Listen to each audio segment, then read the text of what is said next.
श्रीलक्ष्मीनारायण स्तोत्रम्। श्रीनिवास जगन्नाथ श्रीहरे भक्तवत्सल लक्ष्मीपते नमस्तुभ्यं। त्राहि मां भवसागरात्। राधारमण गोविन्द भक्तकामप्रपूरक नारायण नमस्तुभ्यं। त्राहि मां भवसागरात्। दामोदर महोदार सर्वापत्तिनिवारण ऋषिकेश नमस्तुभ्यं। त्राहि मां भवसागरात्। गरुणध्वज वैकुण्ठ निवासिन केशवाच्युत जनार्दन नमस्तुभ्यं। त्राहि मां भवसागरात्। शंख चक्र गदा पद्म धर श्रीवत्सलाञ्छन मेघश्याम नमस्तुभ्यं।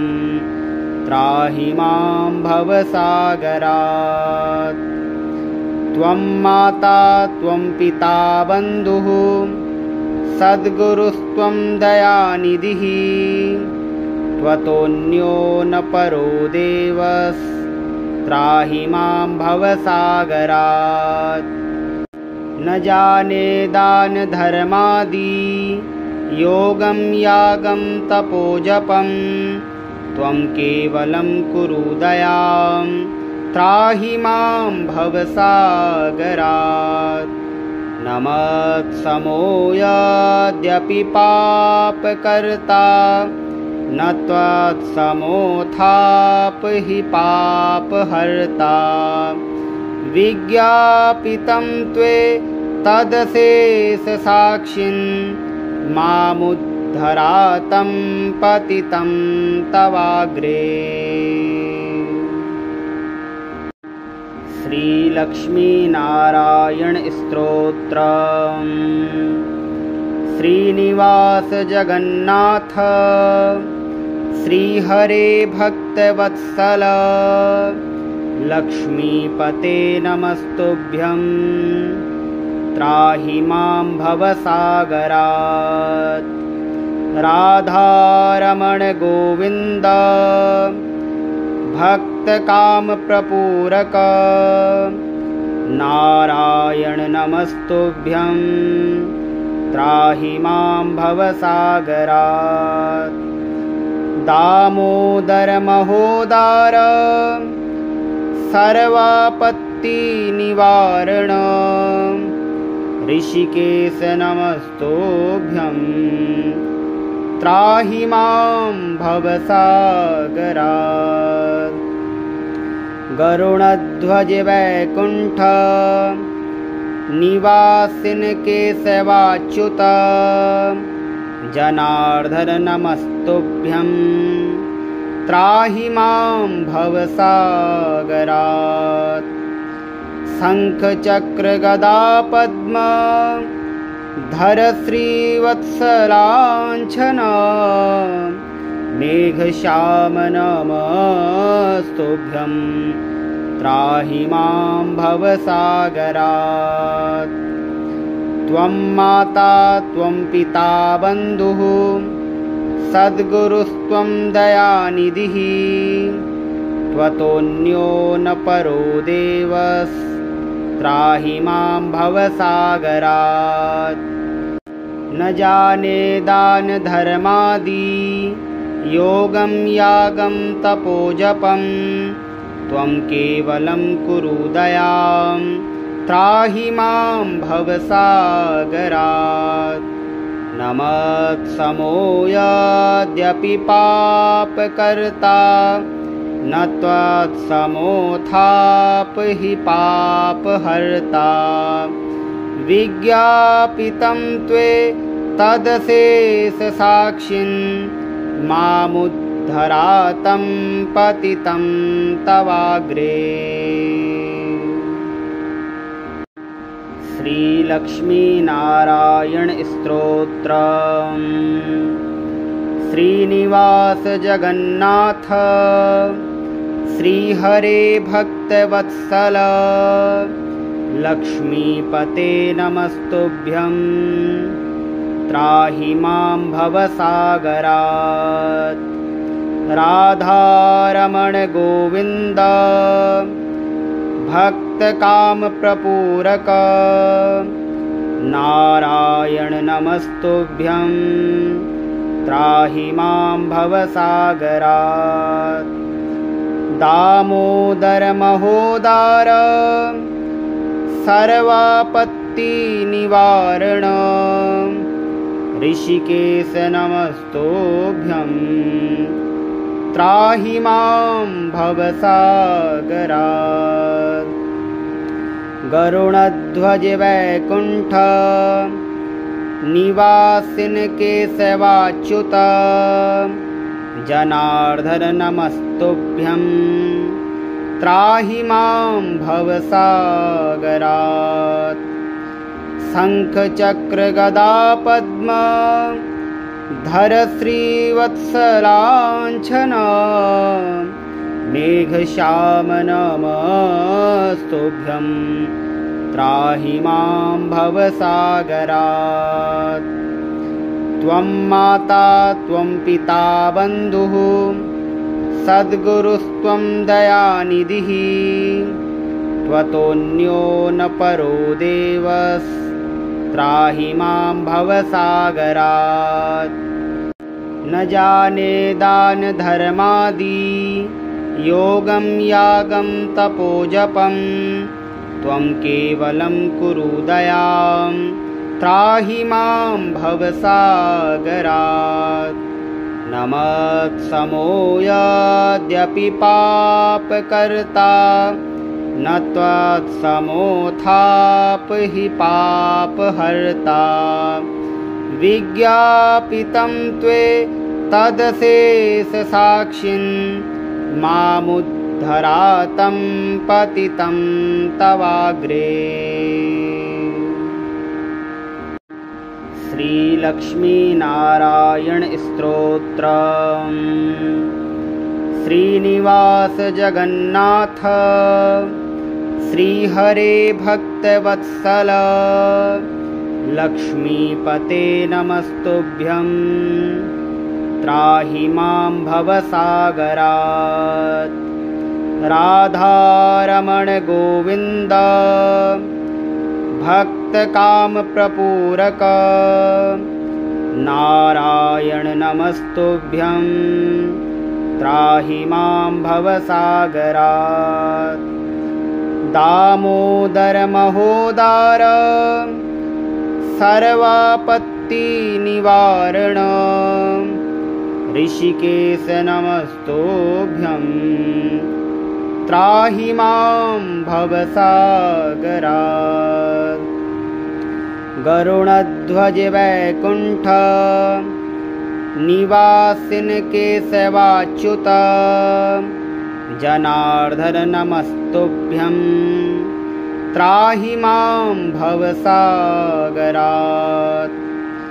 शंख चक्र गदा पद्म धर श्रीवत्सलाञ्छन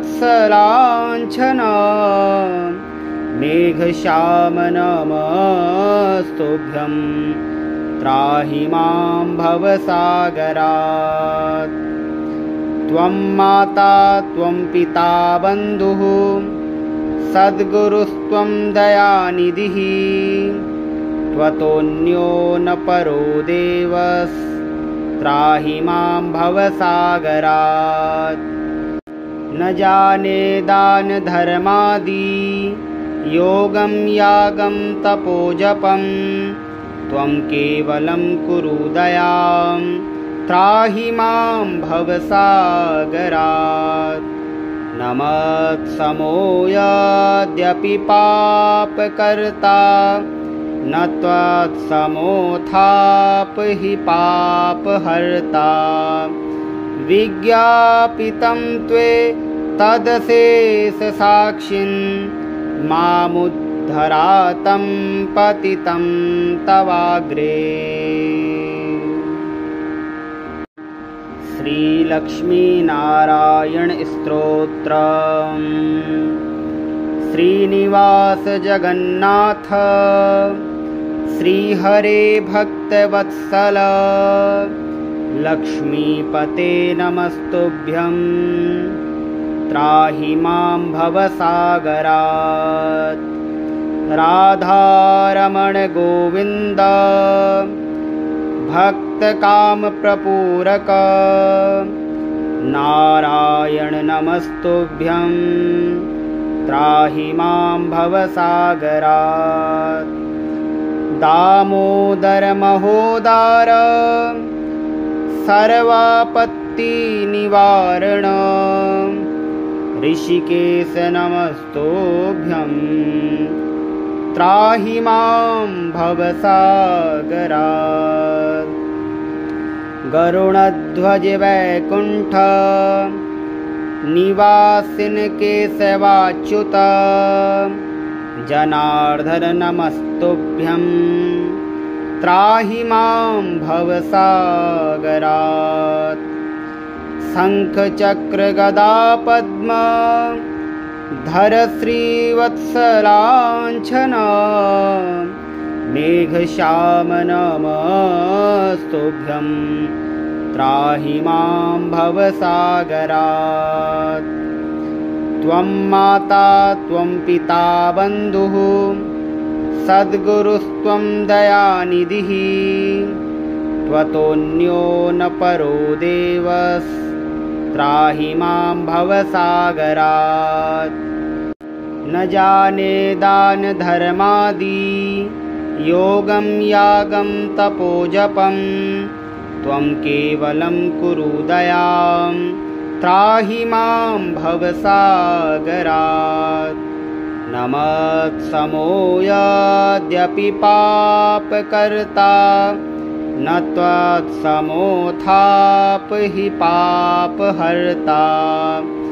विज्ञापितं त्वे तदशेषसाक्षिन् मामुद्धरातं पतितं तवाग्रे।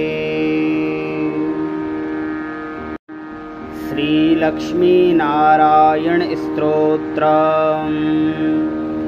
श्रीनिवास जगन्नाथ श्रीहरे भक्तवत्सल लक्ष्मीपते नमस्तुभ्यं त्राहि मां भवसागरात्। राधारमण गोविन्द भक्तकामप्रपूरक नारायण नमस्तुभ्यं त्राहि मां भवसागरात्। दामोदर महोदार सर्वापत्तिनिवारण ऋषिकेश नमस्तुभ्यं त्राहि मां भवसागरात्। गरुणध्वज वैकुण्ठ निवासिन केशवाच्युत जनार्दन नमस्तुभ्यं त्राहि मां भवसागरात्। शंख चक्र गदा पद्म धर श्रीवत्सलाञ्छन मेघश्याम नमस्तुभ्यं त्राहि मां भवसागरात्। त्वं माता त्वं पिता बन्धुः सद्गुरुस्त्वं दयानिधिः त्वतोऽन्यो न परो देवः त्राहि मां भवसागरात्। न जाने दान धर्मादि योगं यागं तपोजपं त्वं केवलं कुरु दयां त्राहि मां भवसागरात्। नमत्समो यद्यपि पापकर्ता न न त्वत्समोऽथापि पापहर्ता विज्ञापितं त्वे तदशेषसाक्षिन् मामुद्धरातं पतितं तवाग्रे। श्रीलक्ष्मीनारायण स्तोत्रम्। श्रीनिवास जगन्नाथ श्रीहरे भक्तवत्सल लक्ष्मीपते नमस्तुभ्यं त्राहि मां भवसागरात्। राधारमण गोविन्द भक्तकामप्रपूरक नारायण नमस्तुभ्यं त्राहि मां भवसागरात्। दामोदर महोदार सर्वापत्तिनिवारण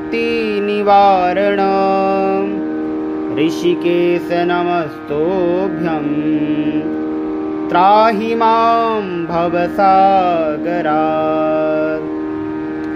गरुणध्वज वैकुण्ठ निवासिन केशवाच्युत जनार्दन नमस्तुभ्यं त्राहि मां भवसागरात्। शंख चक्र गदा पद्म धर श्रीवत्सलाञ्छन मेघश्याम नमस्तुभ्यं त्राहि मां भवसागरात्। त्वं माता त्वं पिता बन्धुः सद्गुरुस्त्वं दयानिधिः त्वतोऽन्यो न परो देवः त्राहि मां भवसागरात्। न जाने दान धर्मादि योगं यागं तपोजपं त्वं केवलं कुरु दयां त्राहि मां भवसागरात्। न मत्समोऽयद्यपि पापकर्ता न त्वत्समोऽथापि पापहर्ता विज्ञापितं त्वे तदशेषसाक्षिन् मामुद्धरातं पतितं तवाग्रे। श्रीलक्ष्मीनारायण स्तोत्रम्। श्रीनिवास जगन्नाथ श्रीहरे भक्तवत्सल लक्ष्मीपते नमस्तुभ्यं त्राहि मां भवसागरात्। राधारमण गोविन्द भक्तकामप्रपूरक नारायण नमस्तुभ्यं त्राहि मां भवसागरात्। दामोदर महोदार सर्वापत्तिनिवारण ऋषिकेश नमस्तुभ्यं त्राहि मां भवसागरात्। गरुणध्वज वैकुण्ठ निवासिन केशवाच्युत जनार्दन नमस्तुभ्यं त्राहि मां भवसागरात्।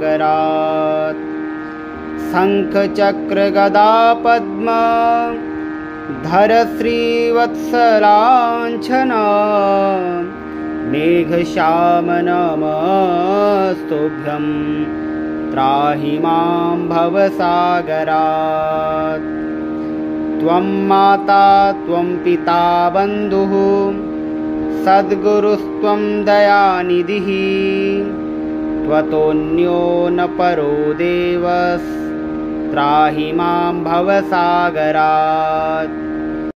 न जाने दान धर्मादि योगं यागं तपोजपं त्वं केवलं कुरु दयां त्राहि मां भवसागरात्। नमत्समोऽयद्यपि पापकर्ता न त्वत्समोऽथापि पापहर्ता विज्ञापितं त्वे तदशेषसाक्षिन् मामुद्धरातं पतितं तवाग्रे।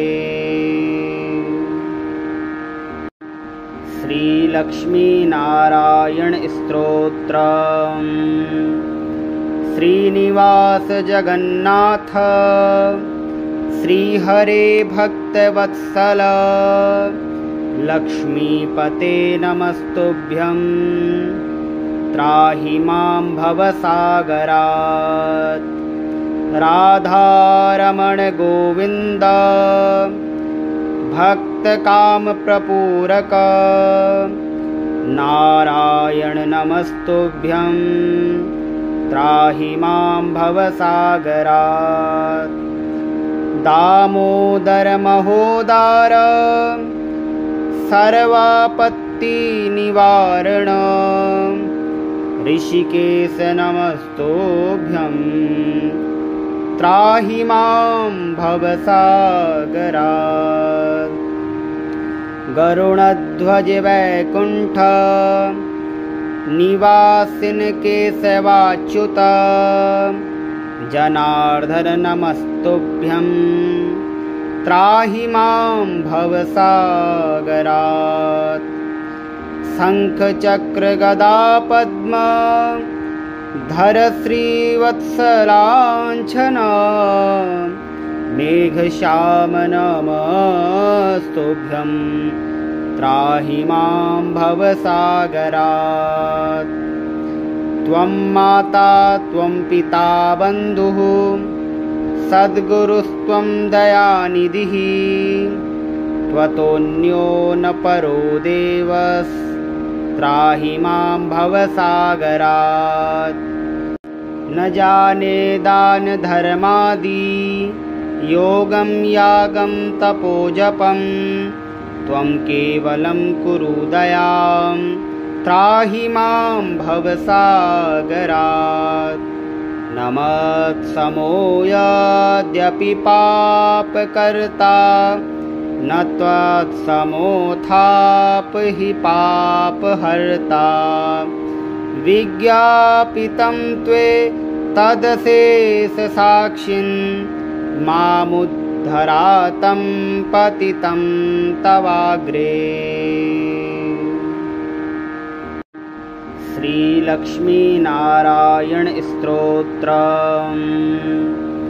श्रीनिवास जगन्नाथ श्रीहरे भक्तवत्सल लक्ष्मीपते नमस्तुभ्यं त्राहि मां भवसागरात्।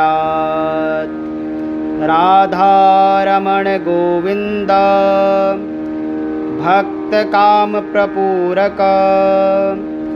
नारायण नमस्तुभ्यं त्राहि मां भवसागरात्।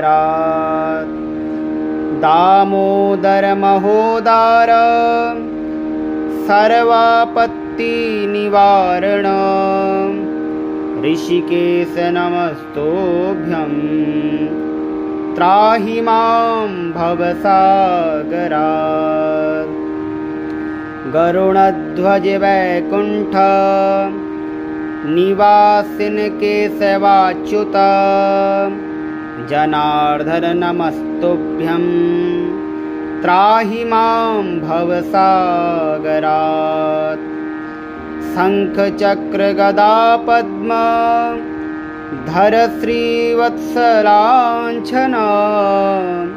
मेघश्याम नमस्तुभ्यं त्राहि मां भवसागरात्।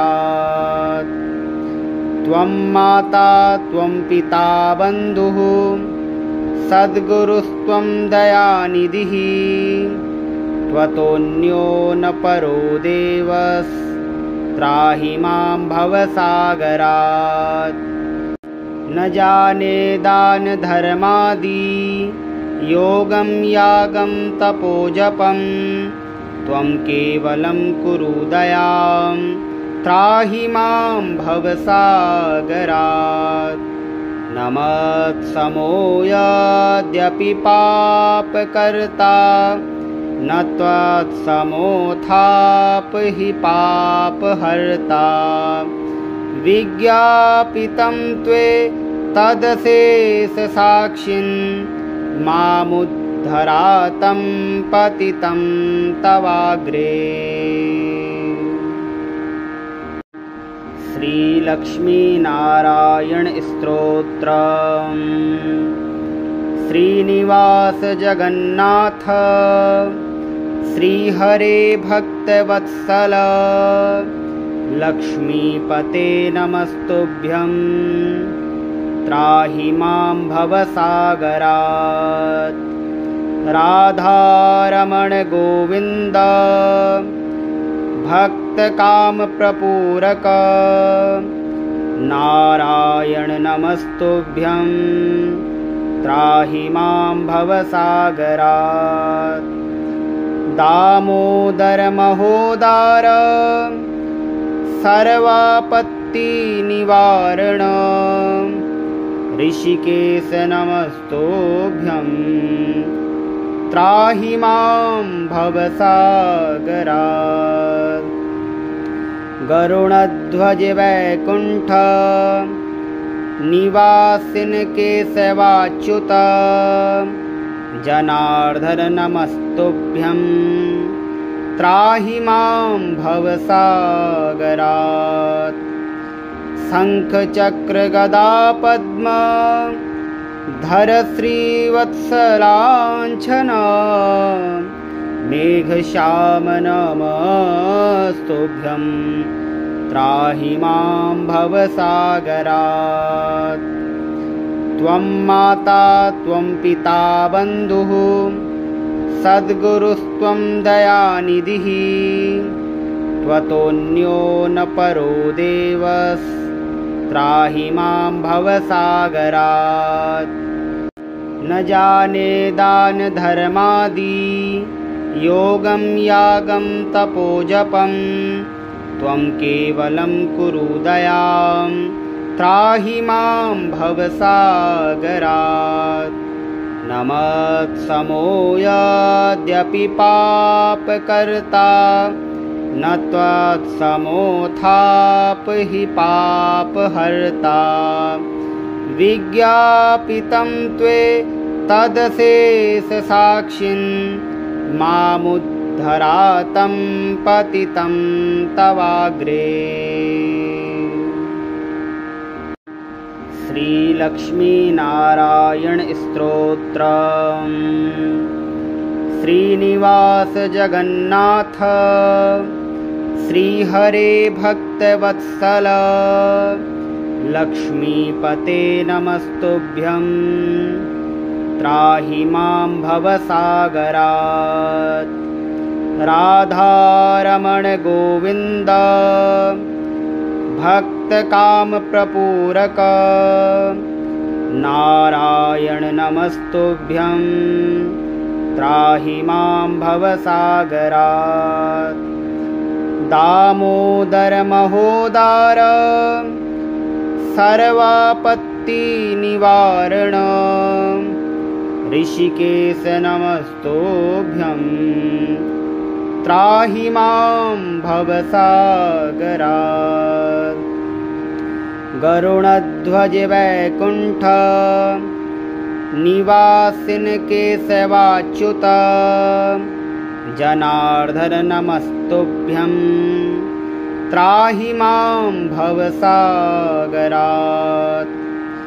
शंख चक्र गदा पद्म धर श्रीवत्सलाञ्छन मेघश्याम नमस्तुभ्यं त्राहि मां भवसागरात्। त्वं माता त्वं पिता बन्धुः सद्गुरुस्त्वं दयानिधिः त्वतोऽन्यो न परो देवः त्राहि मां भवसागरात्। न जाने दानधर्मादि योगं यागं तपोजपं त्वं केवलं कुरु दयां त्राहि मां भवसागरात् न मत्समो यद्यपि पापकर्ता न त्वत्समोऽथापि पापहर्ता विज्ञापितं त्वे तदशेषसाक्षिन् मामुद्धरातं पतितं तवाग्रे।